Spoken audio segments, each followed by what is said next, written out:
बलदेव की सिद्धि प्राप्ति 123वां पर्व कथा। अथानंतर सीतेंद्र लक्ष्मण के गुणरूपी सागर का स्मरण कर उसे संबोधने की इच्छा करता हुआ बालुका प्रभा की ओर चला। मनुष्यों के लिए अत्यंत दुर्गम मानुषोत्तर पर्वत को लांघकर तथा क्रम से नीचे रत्न प्रभा और शर्करा प्रभा की भूमि को भी उल्लंघन कर वह तीसरी बालुका प्रभा भूमि में पहुंचा। वहां पहुंचकर उसने नारकियों की अत्यंत घृणित कष्ट की अधिकता से दुहसा एवं पाप कर्म से उत्पन्न अवस्था देखी।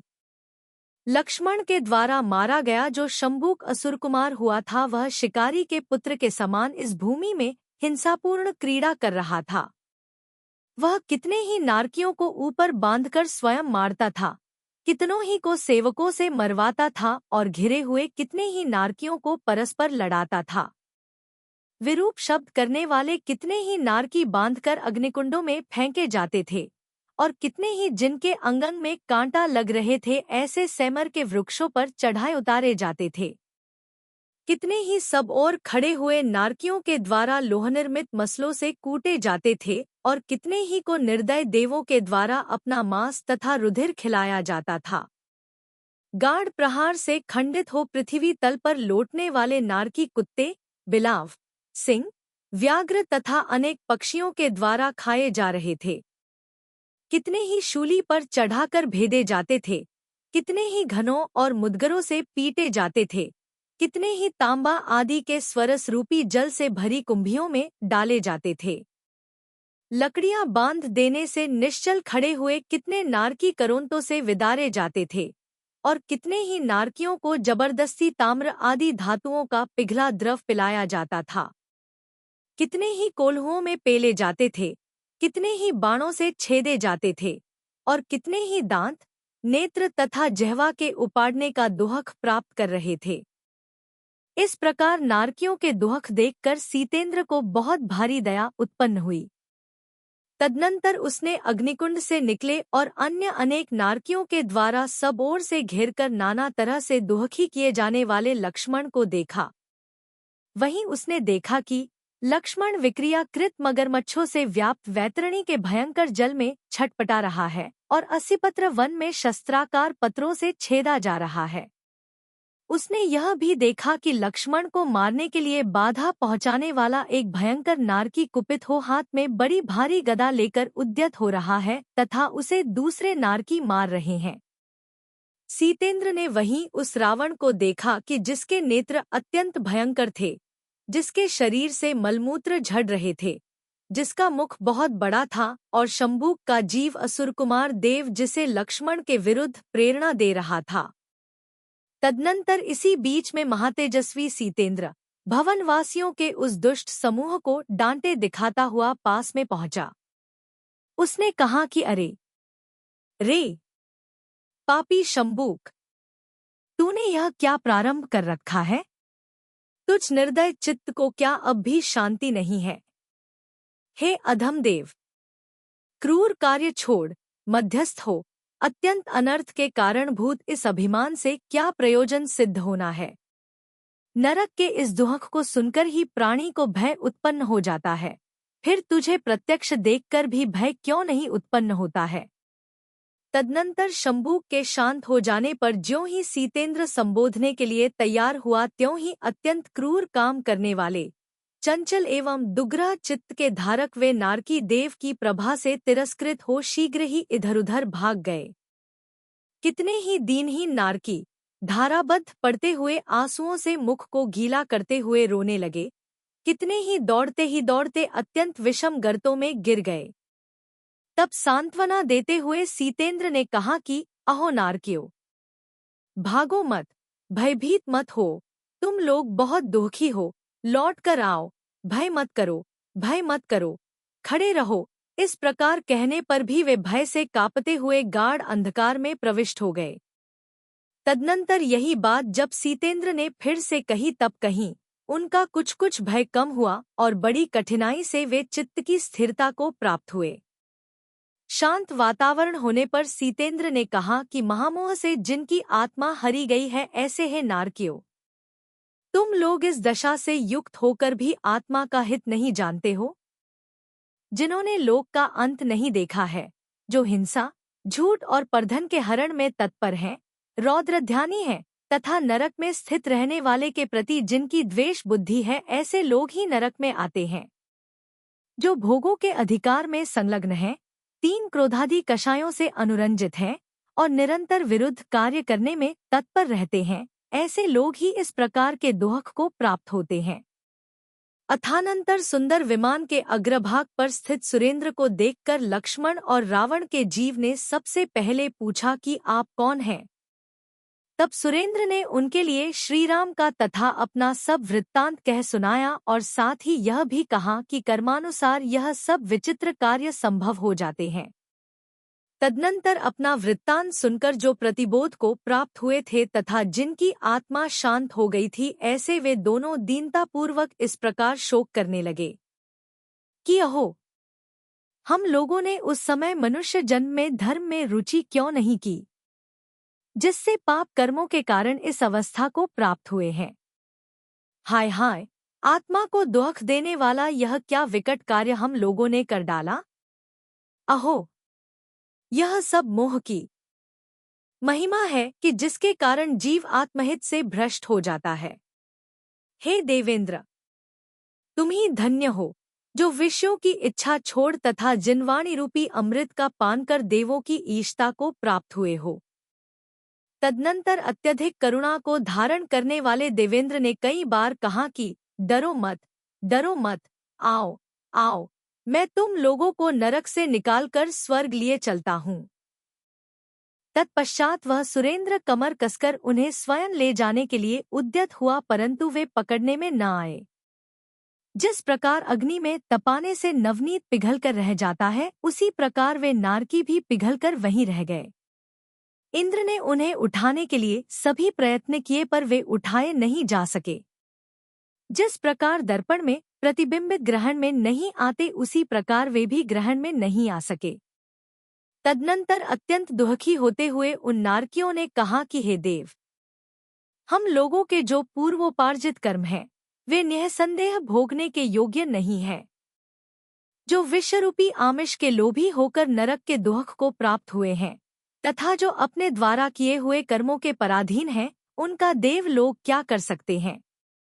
यतश्च अपने द्वारा किया हुआ कर्म नियम से भोगना पड़ता है, इसलिए हे देव, तुम हम लोगों को दुहक से छुड़ाने में समर्थ नहीं हो। हे सीतेंद्र, हमारी रक्षा करो।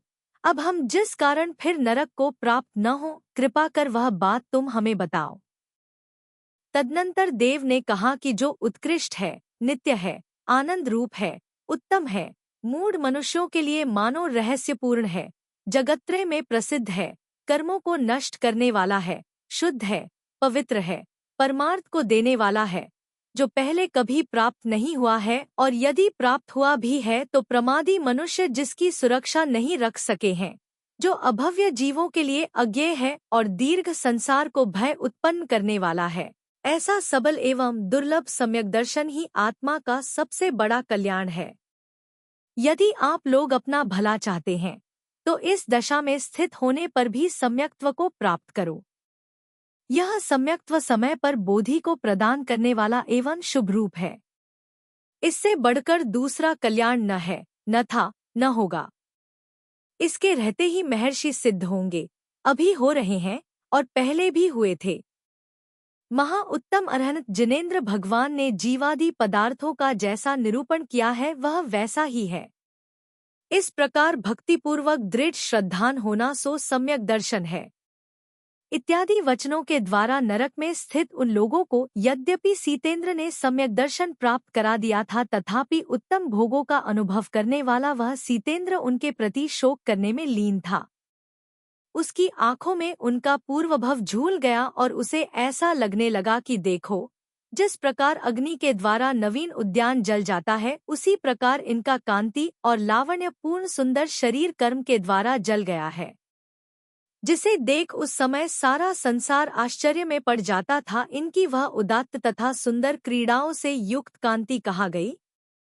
वह उनसे कहने लगा कि देखो, कर्मभूमि के उस क्षुद्र सुख के कारण आप लोग पाप कर इस दुख के सागर में निमग्न हुए हैं। इस प्रकार सीतेंद्र के कहने पर अनादि भवों में क्लेश उठाने वाले उन लोगों ने वह उत्तम सम्यक दर्शन प्राप्त कर लिया जो कि उन्हें पहले कभी प्राप्त नहीं हुआ था। उन्होंने कहा कि इस बीच में जिसका छूटना अशक्य है, ऐसे इस दुख को भोगकर जब यहाँ से निकलेंगे तब मनुष्य भव धारण कर श्री जिनेंद्र देव की शरण रहेंगे। अहो देव, तुमने हम सबका बड़ा हित किया जो यहाँ आकर उत्तम सम्यक दर्शन में लगाया है। हे महाभाग सीतेंद्र, जाओ जाओ अपने आरणाच्युत कल्प को जाओ और शुद्ध धर्म का विशाल फल भोगकर मोक्ष को प्राप्त हो। इस प्रकार उन सबके कहने पर यद्यपि वह सीतेंद्र शोक के कारणों से रहित हो गया था, तथापि परम रिद्धि को धारण करने वाला वह मन ही मन शोक करता जाता था। तदनंतर महान पुण्य को धारण करने वाला वह धीरवीर सुरेंद्र उन सबके लिए बोधिदायक शुभ उपदेश देकर अपने स्थान पर आरूढ़ हो गया। नरक से निकलकर जिसकी आत्मा अत्यंत भयभीत हो रही थी, ऐसा वह सीतेंद्र मन ही मन अरहंत सिद्ध साधु और केवली प्रणीत धर्म इन चार की शरण को प्राप्त हुआ और अनेकों बार उसने मेरु पर्वत की प्रदक्षिणाएं दी। नरकती के उस दुख को देखकर, स्मरण कर तथा वहां के शब्द का ध्यान कर वह सुरेंद्र विमान में भी काँप उठता था। जिसका हृदय काँप रहा था तथा जिसका मुख शोभा संपन्न चंद्रमा के समान था, ऐसा वह बुद्धिमान सुरेंद्र फिर से भरत क्षेत्र में उतरने के लिए उद्यत हुआ। उस समय वायु के समान वेगशाली घोड़े, सिंह तथा मदोन्मत्त हाथियों के समूह से युक्त चलते हुए विमानों से और नाना रंग के वस्त्रों को धारण करने वाले वानर तथा माला आदि के चिन्हों से युक्त मुकुटों से उज्ज्वल नाना प्रकार के वाहनों पर आरूढ़ पताका तथा छत्र आदि से शोभित शतघ्नी, शक्ति, चक्र, असी, धनुष, कुंत और गदा को धारण करने वाले सब ओर गमन करते हुए अप्सराओं के समूह से सहित सुंदर देवों से और बांसुरी तथा वीणा के शब्दों से सहित तथा जय जयकार, नंद, वर्धस्व आदि शब्दों से मिश्रित मृदंग और दुंदुभी के नाद से आकाश भर गया था। अथानंतर परम अभ्युदय को धारण करने वाला सीतेंद्र श्री राम केवली की शरण में गया। वहां जाकर उसने हाथ जोड़ भक्तिपूर्वक बार बार प्रणाम किया। तदनंतर संसार सागर से पार होने के उपाय जानने के लिए जिसका अभिप्राय दृढ़ था, ऐसे उस विनयी सीतेंद्र ने श्री राम केवली की इस तरह स्तुति करना प्रारंभ किया। वह कहने लगा कि हे भगवन, आपने ध्यान रूपी वायु से युक्त तथा तप के द्वारा की हुई देदीप्यमान ज्ञान रूपी अग्नि से संसार रूपी अटवी को दग्ध कर दिया है। आपने शुद्ध लेशारूपी त्रिशूल के द्वारा मोहनीय कर्मरूपी शत्रु का घात किया है और दृढ़ वैराग्य रूपी वन के द्वारा स्नेहरूपी पिंजड़ा चूर चूर कर दिया है। हे नाथ, मैं संसार रूपी अटवी के बीच पड़ा जीवन मरण के संशय में झूल रहा हूँ। आता है मुनींद्र, हे भवसूदन, मेरे लिए शरण होजिए। हे राम, आप प्राप्त करने योग्य सब पदार्थ प्राप्त कर चुके हैं, सब पदार्थों के ज्ञाता हैं, कृतकृत्य हैं और जगत के गुरु हैं। आता मेरी रक्षा कीजिए, मेरा मन अत्यंत व्याकुल हो रहा है। श्री मुनि सुव्रतनाथ के शासन की अच्छी तरह सेवा कर आप विशाल तप के द्वारा संसार सागर के अंत को प्राप्त हुए हैं। हे राम, क्या यह तुम्हें उचित है जो तुम मुझे बिल्कुल छोड़ अकेले ही उन्नत निर्मल और अविनाशी पद को जा रहे हो? तदनंतर मुनिराज ने कहा कि हे सुरेंद्र, राग छोड़ो, क्योंकि वैराग्य में आरूढ़ मनुष्य की मुक्ति होती है और रागी मनुष्य का संसार में डूबना होता है। जिस प्रकार कंठ में शिला बांधकर भुजाओं से नदी नहीं तैरी जा सकती, उसी प्रकार रागादि से संसार नहीं तिरा जा सकता। जिसका चित्त निरंतर ज्ञान में लीन रहता है तथा जो गुरुजनों के कहे अनुसार प्रवृत्ति करता है, ऐसा मनुष्य ही ज्ञान, शील आदि गुणों की आसक्ति से संसार सागर को तैर सकता है। गौतम स्वामी कहते हैं कि हे राजन, विद्वानों को यह समझ लेना चाहिए कि महाप्रतापी केवली आदि मध्य और अवसान में अर्थात प्रत्येक समय सब पदार्थों के गुणों को ग्रस्त करते हैं, जानते हैं। हे राजन, अब इसके आगे सीतेंद्र ने जो पूछा और केवली ने जो उत्तर दिया वह सब कहूँगा। सीतेंद्र ने केवली से पूछा कि हे नाथ, हे सर्वज्ञ, ये दशरथ आदि भव्य जीव कहाँ हैं? तथा लवण और अंकुश की आपने कौन सी गति देखी है? अर्थात ये कहाँ उत्पन्न होंगे? तब केवली ने कहा कि राजा दशरथ आनत स्वर्ग में देव हुए हैं। इनके सिवाय सुमित्रा, कैकेयी, सुप्रजा, सुप्रभा और अपराजिता, कौशल्या, जनक तथा कनक ये सभी सम्यक दृष्टि अपने अपने सामर्थ्य के अनुसार बंधे हुए कर्म से उसी आनत स्वर्ग में तुल्य विभूति के धारक देव हैं। ज्ञान और दर्शन की अपेक्षा समानता रखने वाले लवण और अंकुश नामक दोनों महाभाग मुनि कर्मरूपी धूलि से रहित हो अविनाशी पद प्राप्त करेंगे। केवली के इस प्रकार कहने पर सीतेंद्र हर्ष से अत्यधिक संतुष्ट हुआ। तदनंतर उसने स्नेहवश भाई भामंडल का स्मरण कर उसकी चेष्टा पूछी। इसके उत्तर में तुम्हारा भाई भी, इतना कहते ही सीतेंद्र कुछ दुखी हुआ। तदनंतर उसने हाथ जोड़कर पूछा कि हे मुनिराज, वह कहाँ उत्पन्न हुआ है? तदनंतर पद्मनाभ, राम, ने कहा कि हे अच्युतेंद्र, तुम्हारा भाई जिस चेष्टा से जहाँ उत्पन्न हुआ है उसे कहता हूँ सो सुन। अयोध्या नगरी में अपने कुल का स्वामी अनेक करोड़ का धनी तथा मकरी नामक प्रिया के साथ कामभोग करने वाला एक वज्रांक नाम का सेठ था। उसके अनेक पुत्र थे तथा वह राजा के समान वैभव को धारण करने वाला था।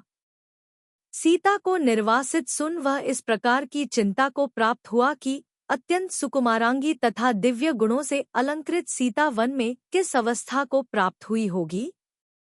इस चिंता से वह अत्यंत दुखी हुआ। तदनंतर जिसके पास दयालु हृदय विद्यमान था और जिसे संसार से द्वेष उत्पन्न हो रहा था, ऐसा वह वज्रांक सेठ परम वैराग्य को प्राप्त हो द्युति नामक मुनिराज के पास दीक्षित हो गया। इसकी दीक्षा का हाल घर के लोगों को विदित नहीं था।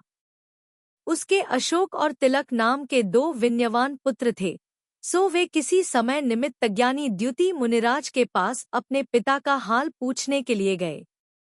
वहीं पिता को देखकर स्नेह अथवा वैराग्य के कारण अशोक तथा तिलक भी उन्हीं द्युति मुनिराज के पादमूल में दीक्षित हो गए। द्युति मुनिराज परम तपश्चरण कर तथा आयु का क्षय प्राप्त कर शिष्यजनों को उत्कंठा प्रदान करते हुए ऊर्ध्व ग्रैवयक में अहमिंद्र हुए। यहाँ पिता और दोनों पुत्र मिलकर तीनों मुनि गुरु के कहे अनुसार प्रवृत्ति करते हुए जिनेंद्र भगवान की वंदना करने के लिए ताम्रचूड़पुर की ओर चले। बीच में 50 योजन प्रमाण बालू का समुद्र रेगिस्तान मिलता था, सो वे इच्छित स्थान तक नहीं पहुंच पाए। बीच में ही वर्षा काल आ गया। उस रेगिस्तान में जिसका मिलना अत्यंत कठिन था तथा जो पात्र दान से प्राप्त होने वाले अभ्युदय के समान जान पड़ता था एवं जो अनेक शाखाओं और उपशाखाओं से युक्त था, ऐसे एक वृक्ष को पाकर उसके आश्रय उक्त तीनों मुनिराज ठहर गए। तदनंतर अयोध्यापुरी को जाते समय जनक के पुत्र भामंडल ने वे तीनों मुनिराज देखे। देखते ही इस पुण्यात्मा के मन में यह विचार आया कि ये मुनि आचार की रक्षा के निमित्त इस निर्जन वन में ठहर गए हैं, परंतु प्राण धारण के लिए आहार कहाँ करेंगे। ऐसा विचार कर सद्विद्या की उत्तम शक्ति से युक्त भामंडल ने बिल्कुल पास में एक अत्यंत सुंदर नगर बसाया जो सब प्रकार को सामग्री से सहित था। स्थान स्थान पर उसने घोष अहीर आदि के रहने के ठिकाने दिखलाए। तदनंतर अपने स्वाभाविक रूप में स्थित हो उसने विनयपूर्वक मुनियों के लिए नमस्कार किया। वह अपने परिजनों के साथ वहीं रहने लगा तथा योग्य देश काल में दृष्टिगोचर हुए सत्पुरुषों को भावपूर्वक न्याय के साथ हर्ष सहित भोजन कराने लगा। इस निर्जन वन में जो मुनिराज थे उन्हें तथा पृथ्वी पर उत्कृष्ट संयम को धारण करने वाले जो अन्य विपत्तिग्रस्त साधु थे उन सबको वह आहार आदि देकर संतुष्ट करने लगा। मुक्ति की भावना रख पुण्यरूपी सागर में वाणिज्य करने वाले मनुष्यों के जो सेवक हैं, धर्मानुरागी भामंडल को उन्हीं का दृष्टांत देना चाहिए। अर्थात मुनि तो पुण्यरूपी सागर में वाणिज्य करने वाले हैं और भामंडल उनके सेवक के समान है। किसी एक दिन भामंडल उद्यान में गया था। वहां अपनी मालिनी नामक स्त्री के साथ वह शैया पर सुख से पड़ा था कि अचानक वज्रपात होने से उसकी मृत्यु हो गई। तदनंतर मुनिदान से उत्पन्न पुण्य के प्रभाव से वह मेरु पर्वत के दक्षिण में विद्यमान देवकुरु में 3 पल्य की आयु वाला दिव्य लक्षणों से भूषित उत्तम आर्य हुआ। इस तरह उत्तम दीप्ति को धारण करने वाला वह आर्य अपनी सुंदर मालिनी स्त्री के साथ उस देवकुरु में महाविस्तार को प्राप्त हुए पात्रदान के फल का उपभोग कर रहा है। जो शक्ति संपन्न मनुष्य पात्रों के लिए अन्न देकर संतुष्ट करते हैं, वे भोग भूमि पाकर परम पद को प्राप्त होते हैं। भोग भूमि से च्युत हुए मनुष्य स्वर्ग में भोग भोगते हैं, क्योंकि वहां के मनुष्यों का यह स्वभाव ही है। यथार्थ में दान से भोग की संपदाएं प्राप्त होती हैं। दान से सुख की प्राप्ति होती है और दान स्वर्ग तथा मोक्ष का प्रधान कारण है। इस प्रकार भामंडल के दान का माहात्म्य सुनकर सीतेंद्र ने बालुका प्रभा पृथ्वी में पड़े हुए रावण और उसी अधोभूमि में पड़े लक्ष्मण के विषय में पूछा कि हे नाथ, यह लक्ष्मण पाप का अंत होने पर नरक से निकलकर क्या होगा? हे प्रभो, वह रावण का जीव कौन गति को प्राप्त होगा और मैं स्वयं इसके बाद क्या होऊंगा? यह सब मैं जानना चाहता हूँ।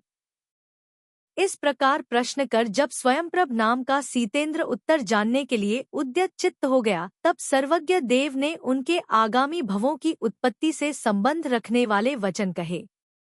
उन्होंने कहा कि हे सीतेंद्र, सुन, स्वकृत कर्म के अभ्युदय से सहित रावण और लक्ष्मण नरक संबंधी दुहक भोग कर तथा तीसरे नरक से निकलकर मेरुपर्वत से पूर्व की ओर विद्यावती नामक नगरी में सुनंद नामक सम्यक दृष्टि गृहस्थ की रोहिणी नामक स्त्री के क्रमशः अर्हदास और ऋषिदास नाम के पुत्र होंगे।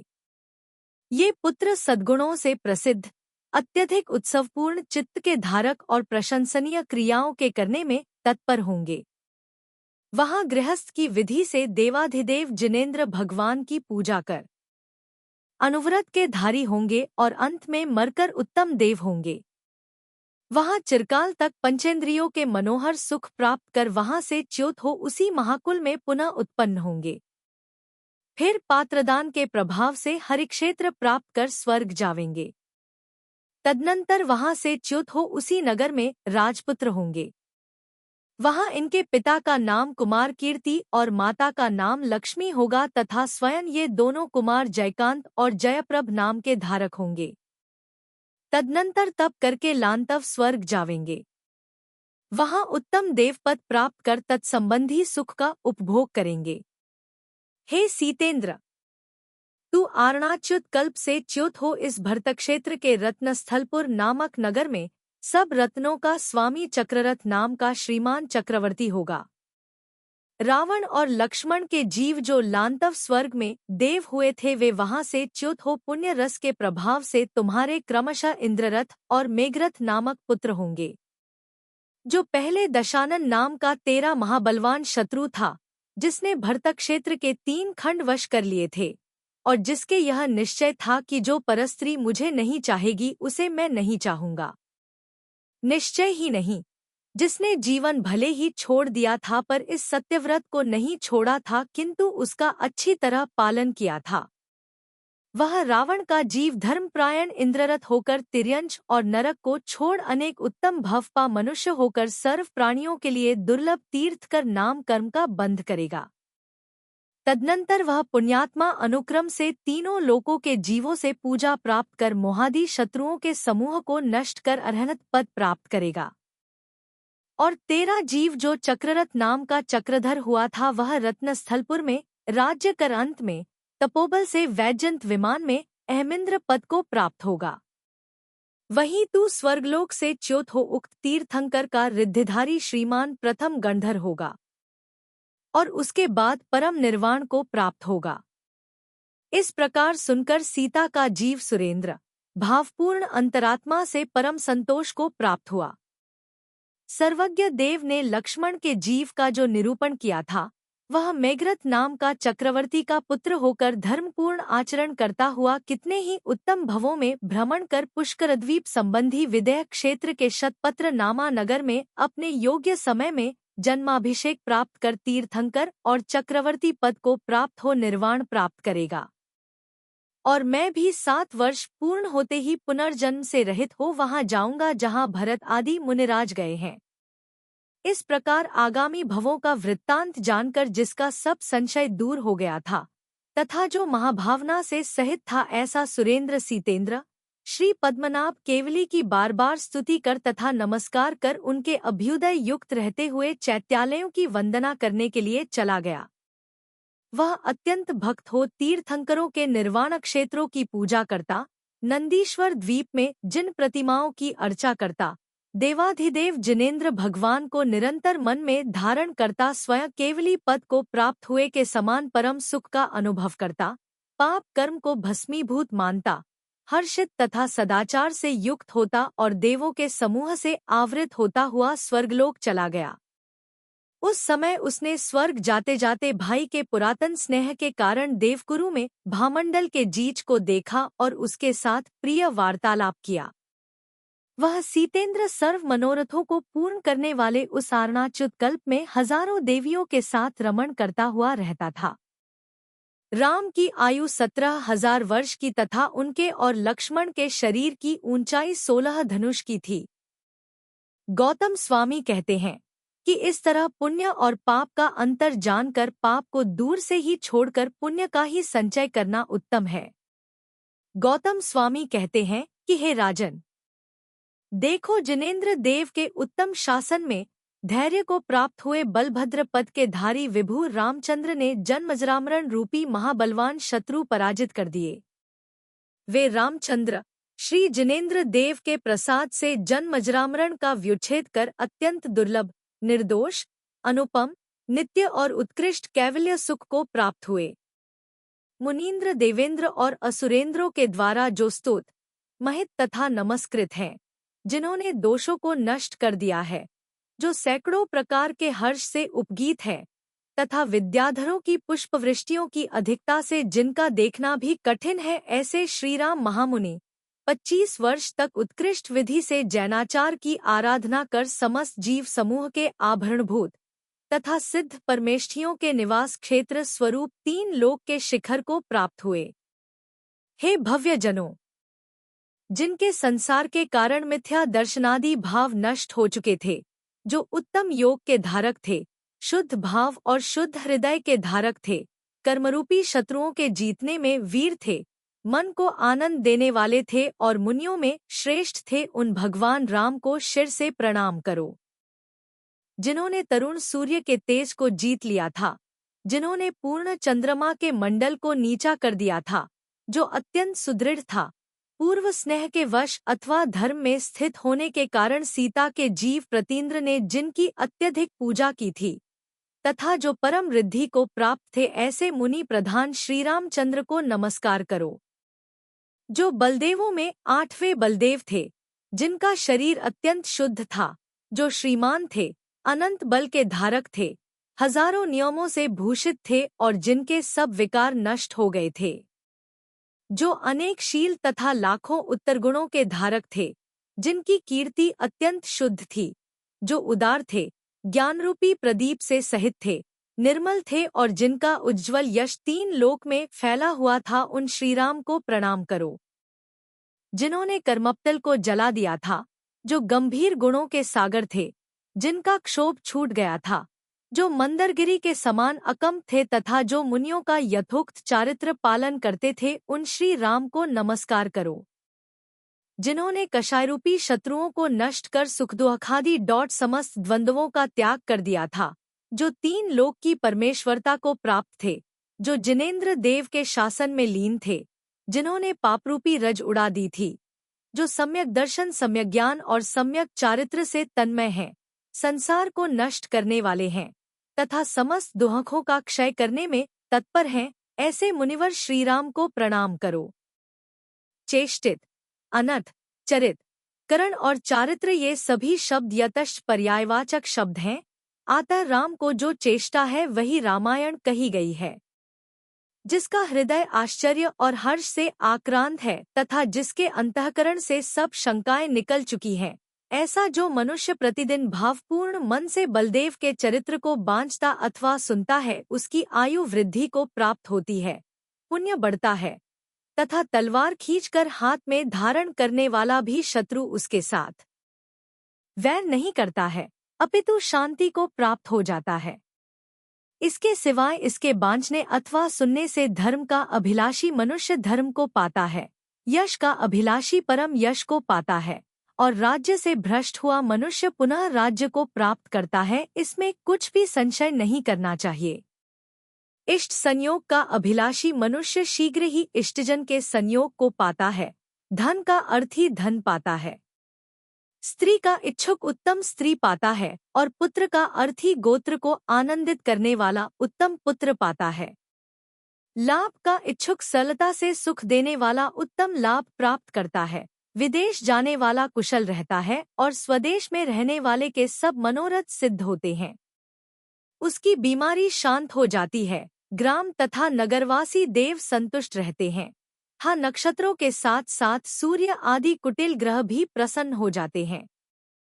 राम की कथाओं से निश्चिंतित तथा दुर्भावित सैकड़ों पाप नष्ट हो जाते हैं तथा इनके सिवाय जो कुछ अन्य अमंगल हैं, वे सब क्षय को प्राप्त हो जाते हैं।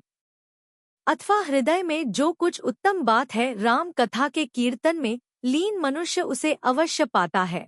सो ठीक ही है, क्योंकि सर्वज्ञ देव संबंधी सुदृढ़ भक्ति इष्टपूर्ति करती ही है। उत्तम भाव को धारण करने वाला मनुष्य जिनेंद्र देव की भक्ति से लाखों भावों में संचित पाप कर्म को नष्ट कर देता है तथा दुख रूपी सागर को पार कर शीघ्र ही अरहनत पद को प्राप्त करता है। ग्रंथकर्ता श्री रविशेणाचार्य कहते हैं कि बड़ी सावधानी से जिसका समाधान बैठाया गया है, जो दिव्य है, पवित्र अक्षरों से संपन्न है, नाना प्रकार के हजारों जन्मों में संचित अत्यधिक क्लेशों के समूह को नष्ट करने वाला है, विविध प्रकार के आख्यानों अवान्तर कथाओं से व्याप्त है, सत्पुरुषों की चेष्टाओं का वर्णन करने वाला है और भव्य जीवरूपी कमलों के परम हर्ष को करने वाला है, ऐसा यह पद्मचरित मैंने भक्तिवश ही निरूपित किया है। श्री पद्ममुनि का जो चरित मूल में सब संसार से नमस्कृत श्रीवर्धमान स्वामी के द्वारा कहा गया, फिर इंद्रभूति गणधर के द्वारा सुधो और जम्बू स्वामी के लिए कहा गया तथा उनके बाद उनके शिष्यों के शिष्य श्री उत्तरवाग्मी अर्थात श्रेष्ठ वक्ता श्री कीर्तिधर मुनि के द्वारा प्रकट हुआ तथा जो कल्याण और साधु समाधि की वृद्धि करने वाला है, ऐसा यह पद्मचरित सर्वोत्तम माल स्वरूप। यह पद्मचरित समस्त शास्त्रों के ज्ञाता उत्तम मुनियों के मन की सोपान परंपरा के समान नाना पाकी परंपरा से युक्त है, सुभाषितों से भरपूर है, सारपूर्ण है तथा अत्यंत आश्चर्यकारी है। इंद्र गुरु के शिष्य श्री दिवाकर यति थे, उनके शिष्य अर्हद्यति थे, उनके शिष्य लक्ष्मण सेन मुनि थे और उनका शिष्य मैं रविशेण हूँ, जो सम्यक दर्शन की शुद्धता के कारणों से श्रेष्ठ है, कल्याणकारी है, विस्तृत है, अत्यंत स्पष्ट है, उत्कृष्ट है, निर्मल है, श्री संपन्न है, रत्नत्रय रूप बोधि का दायक है तथा अद्भुत पराक्रमी पुण्य स्वरूप श्री राम के महात्म्य का उत्तम कीर्तन करने वाला है। ऐसा यह पुराण आत्मोपकार के इच्छुक विद्वज्जनों के द्वारा निरंतर श्रवण करने के योग्य है। बलभद्र नारायण और इनके शत्रु रावण का यह चरित्र समस्त संसार में प्रसिद्ध है। इसमें अच्छे और बुरे दोनों प्रकार के चरित्रों का वर्णन है। इनमें बुद्धिमान मनुष्य बुद्धि द्वारा विचार कर अच्छे अंश को ग्रहण करते हैं और बुरे अंश को छोड़ देते हैं। जो अच्छा चरित्र है वह गुणों को बढ़ाने वाला है और जो बुरा चरित्र है वह कष्टों की वृद्धि करने वाला है। इनमें से जिस मनुष्य को जिस विषय की इच्छा हो वह उसी के साथ मित्रता को करता है, अर्थात गुणों को चाहने वाला अच्छे चरित्र से मित्रता बढ़ाता है और कष्ट चाहने वाला बुरे चरित्र से मित्रता करता है। इससे इतना सिद्ध है कि बुरा चरित्र कभी शांति के लिए नहीं होता। जबकि परस्त्री को आशा रखने वाला विद्याधरों का राजा रावण कष्ट को प्राप्त होता हुआ अंत में मरण को प्राप्त हुआ, तब साक्षात रतिक्रीड़ा करने वाले अन्य काम रोगी की तो कथा ही क्या है। हजारों उत्तमोत्तम स्त्रियां जिसकी निरंतर सेवा करती थी, ऐसा रावण भी जब अतृप्त बुद्धि होता हुआ मरण को प्राप्त हुआ तब अन्य मनुष्य तृप्ति को प्राप्त होगा, यह कहना मोह ही है। अपनी स्त्री के हितकारी सुख को छोड़कर जो पापी परस्त्रियों में प्रेम करता है वह सूखी लकड़ी के समान दुखरूपी बड़े सागर में नियम से प्रवेश करता है। अहो भव्य जनों, तुम लोग जिन शासन की भक्तिरूपी रंग में रंग कर तथा शक्ति के अनुसार सुदृढ़ चारित्र को ग्रहण कर शीघ्र ही उस स्थान को जाओ जहाँ की बलदेव आदि महापुरुष गए हैं। पुण्य के फल से यह जीव उच्च पद तथा उत्तम संपत्तियों का भंडार प्राप्त करता है और पाप के फल से कुक्ति संबंधी दुख पाता है, यह स्वभाव है। अत्यधिक क्रोध करना, परपीड़ा में प्रीति रखना और रूक्ष वचन बोलना यह प्रथम कुकृत अर्थात पाप है, और विनय, श्रुत, शील, दया सहित वचन, अमात्सर्य और क्षमा ये सब सुकृत अर्थात पुण्य है। अहो, मनुष्यों के लिए धन, आरोग्य तथा सुखाधिक कोई नहीं देता है। यदि यह कहा जाए कि देव देते हैं तो वे स्वयं अधिक संख्या में दुहक ही क्यों हैं? बहुत कहने से क्या। हे विद्वत जनों, यत्नपूर्वक एक प्रमुख आत्मपद को तथा नाना प्रकार के विपाक से परिपूर्ण कर्मों के स्वरस को अच्छी तरह जानकर सदा उसी की प्राप्ति के उपायों में रमण करो। हे विद्वत जनों, हमने इस ग्रंथ में परमार्थ की प्राप्ति के उपाय कहे हैं, सो उन्हें शक्तिपूर्वक काम में लाओ जिससे संसार रूपी सागर से पार हो सको। इस प्रकार यह शास्त्र जीवों के लिए विशुद्धि प्रदान करने में समर्थ, सब ओर से अत्यंत रमणीय और समस्त विश्व में सूर्य के प्रकाश के समान सब वस्तुओं को प्रकाशित करने वाला है। जिन सूर्य श्री वर्धमान जिनेंद्र के मोक्ष जाने के बाद 1203 वर्ष 6 माह बीत जाने पर श्री पद्ममुनि का यह चरित्र लिखा गया है। मेरी इच्छा है कि समस्त श्रुत देवता जिन शासन देव निखिल विश्व को जिन भक्ति में तत्पर करते हुए यहाँ अपना सानिध्य प्रदान करें, वे सब प्रकार के आदर से युक्त लोक स्नेही भव्य देव समस्त वस्तुओं के विषय में अर्थात सब पदार्थों के निरूपण के समय अपने वचनों से आगम की रक्षा करें। इस ग्रंथ में व्यंजनांत अथवा स्वरांत जो कुछ भी कहा गया है वही अर्थ का वाचक शब्द है और शब्दों का समूह ही वाक्य है, यह निश्चित है। लक्षण, अलंकार, अभिधेय, लक्ष्य और व्यंग्य के भेद से 3 प्रकार का वाच्य, प्रमाण, छंद तथा आगम इन सबका यहाँ अवसर के अनुसार वर्णन हुआ है, सो शुद्ध हृदय से उन्हें जानना चाहिए। यह पद्मचरित ग्रंथ अनुष्टुप श्लोकों की अपेक्षा 18,023 श्लोक प्रमाण कहा गया है। इस प्रकार आर्ष नाम से प्रसिद्ध श्री रविशेणाचार्य प्रणीत पद्मपुराण में बलदेव की सिद्धि प्राप्ति का वर्णन करने वाला 123वां पर्व समाप्त हुआ।